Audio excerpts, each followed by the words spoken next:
This is Generation Stadia, giving you that daily dose of everything and anything Stadia related, and today I'm here to give you my thoughts and impressions on F1 2020. Now before I begin, I need to point out the fact that I'm playing the Schumacher edition, which gives you 3-day early access. The game will officially come out on July 10th. But if you just can't wait, the Schumacher edition is available on the Stadia store right now. It includes some special cars, custom liveries, and character customization items. On top of that, it'll also give you 15,000 pit coins.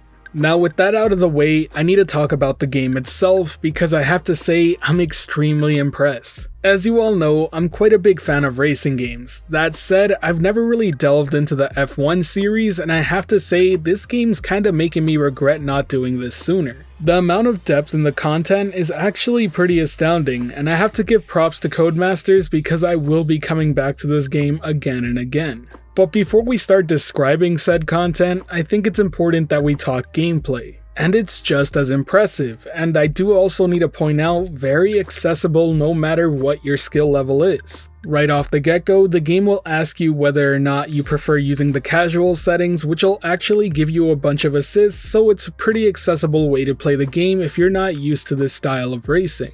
And I can't lie to you, I actually ended up turning this feature on as I was really struggling at the very start, but thankfully it doesn't lock you into this choice. Even mid-race, you can disable each and every assist feature that it turns on to customize the gameplay to your playstyle. If you're looking for that simulation style racing, don't worry, it's here and it's just as tough as you'd imagine. But what I really want to put focus on here is that the game is completely tailored to your skill. So whether you're a complete casual or a seasoned veteran, you're gonna enjoy your experience. Aside from that, I should explain one thing. If you're like me and play a lot of racing games but haven't jumped into the F1 series, I do need to point out you're gonna be in for a bit of a surprise. These vehicles handle so much differently than anything else I've ever played, and my only tip to you is if you're starting out, get used to braking without turning. The moment you do, you will begin to lose speed on each turn. That said, if you're actually controlling the brake itself and not just hard braking, you can turn slightly. Aside from this, the weather system is also extremely well done, and it will completely change the way you have to approach a race. The moment you start racing in the rain, it will become immediately clear that you can't just drive it the way you have been. You need to be much more careful on the throttle and take more caution when going on turns. It really did stand out to me much more than most racing games ever do when it comes to their weather system. Overall, from a pure gameplay perspective, this game absolutely nailed what it was going for. But what about the content itself? Can it keep up with the high standard of gameplay?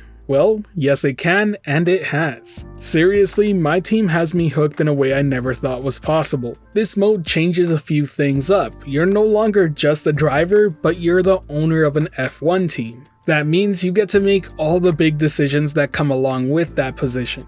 You'll be signing your partner driver, upgrading your car, your facilities. All these things really make this experience much like an RPG. So anytime you're not on the track racing yourself, you're taking care of the team, be it through signing sponsorships or setting up activities to boost your team's morale on days you're not racing.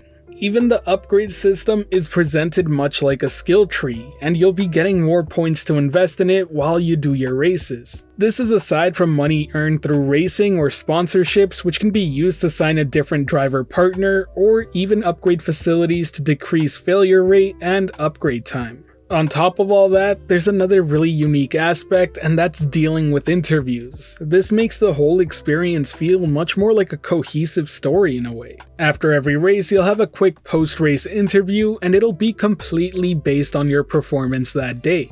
And they'll question you on all of it. If you crash into a wall, expect them to bring it up. Likewise, if you cut a corner, they'll be asking you why you did it. Then you'll have the choice of replying with no comment or choosing one of 4 different dialogue options. Now these choices can affect things like popularity, but also team morale. For example, if you put the blame on the handling of the vehicle itself, then the aerodynamics team will get that feedback and their morale will be lowered. Likewise, if you do good in a race and you give them credit for it, the morale will be boosted. And yes, this will definitely affect the failure rate behind the team while they're working on their research and development. And really, this is just scratching the surface of this system. There are also mid-season interviews that talk about your aspirations and take a look back at the season so far and your performance. You'll be able to call out who you're aiming to beat and create rivals in a similar fashion. You'll even be able to upgrade driver perks to give you better dialogue options during interviews. The amount of depth here is so much more than just racing. It really is just an awesome experience that has me completely hooked in its gameplay loop. Now, when it comes to the racing in this mode, you're actually gonna have a race weekend. In this time period, you'll be able to get some practice sessions in, and you'll have some time to get used to the track before you have to put in a qualifying time for your position on the grid. You can choose to simulate this so you don't have to do it yourself, but there'll be decreased rewards. If you do decide to take your time and do practice rounds, it'll also benefit your research and development team and they'll get some bonuses out of it. And then once you have your position on the grid, you'll be able to participate in the race against everyone else. This too can also be simulated if you rather just not do it. That being said, in my experience, I typically perform better than the simulations, so I would highly suggest you try and do the racing yourself. As for options during a race, you'll be deciding when to go in for pit stops as well as choosing what tires you decide to go out with. And for the record, your tire choice definitely matters. Now, if all of this is starting to sound a bit overwhelming, rest assured that it's really easy to dive into. The game itself goes through each and every mechanic and explains them thoroughly in a very clear and concise manner.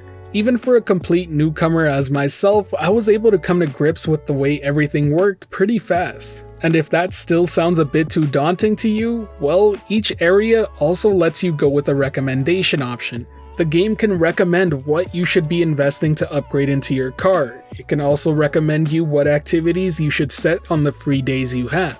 It'll also be recommending you what tires to use each race and even when to go in for a pit stop. As I stated earlier in the video, the game makes sure that all skill levels can get into this regardless of how comfortable you are with the F1 series. There really is a lot to take in here, and so far I've only been talking about the My Team mode. There's also a separate, more classic style mode where you're just a driver trying to get signed onto a team, but you have to start from the very bottom. Then you have your typical Grand Prix, championship races, and time trials. It even features multiplayer, online, and yes, offline split screen. That's a feature that is way too rare nowadays, and I was completely shocked when I saw it as an option here. As you can tell, I wasn't kidding around when I said F1 2020 had an insane amount of depth in its content. So to summarize all this up, F1 2020 has to be one of the biggest surprises I've had this year so far. As a fan of racing games but a newcomer to F1, both the game and the sport, I have to say I'm absolutely floored with the experience at hand here, and I'm surprised at the amount of quality that gets put into this game. When I was first getting into the game, my expectations were pretty low. After all, this is an yearly franchise and I wasn't expecting it to be as good as it is. Don't take my word for it? Well, go take a look at Metacritic, where the game is currently sitting at an 86. And when speaking specifically about the Stadia version of the game, it handles beautifully. It looks fantastic, supports HDR, and I have to say it feels more responsive than Grid. The true standout piece from the whole experience though has to be My Team. It really makes the game so much more addictive, introducing all those different elements into play.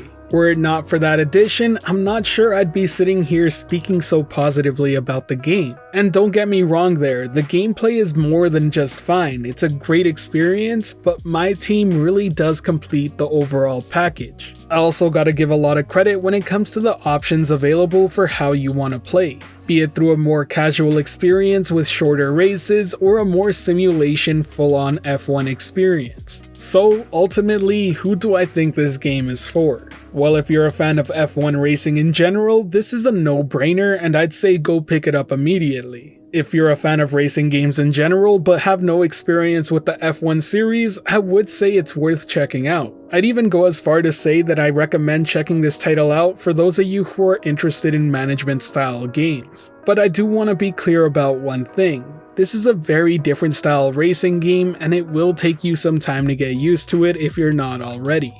Thankfully, it is a very rewarding experience once you do understand it. Now, that covers everything I wanted to discuss about F1 2020, but if you have any questions, be sure to leave them down in the comments section below. Now, if you enjoyed the video or found it helpful at all, be sure to hit that like button as it really does help the channel out, and if you're wanting more content like this, be sure to subscribe and hit that notification bell as well.